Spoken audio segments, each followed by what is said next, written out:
18 years, more than 4,000 American deaths and $800 billion spent.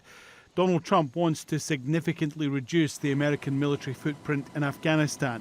There are 14,000 troops there now, but the threat from the Taliban remains significant.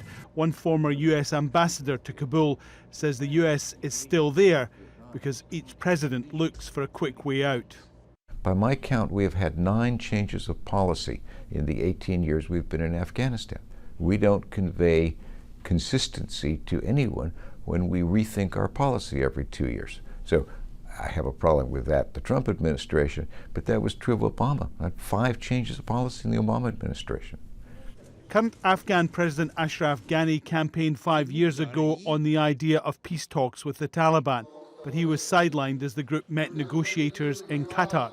A deal was close, but in the week of the anniversary of the 9/11 attacks in the US, Donald Trump called an end to the talks. They're dead. They're dead. As far as I'm concerned, they're dead.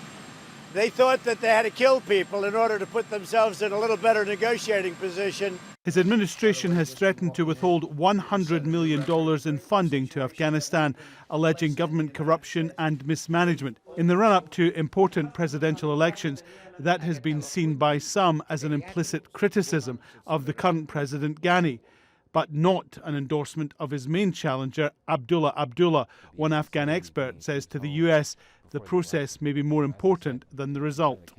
For the Trump administration, they are simply looking for a candidate that wins the election and as free and fair a way as possible. They want to have a president that is seen with credibility and legitimacy by the Afghan people. It's very unlikely that's going to happen. With Donald Trump insisting he has no intentions of restarting the peace talks in Afghanistan, any new initiative will have to come from whoever wins the presidential election there.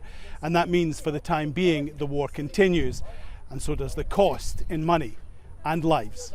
Alan Fisher, Al Jazeera, Washington.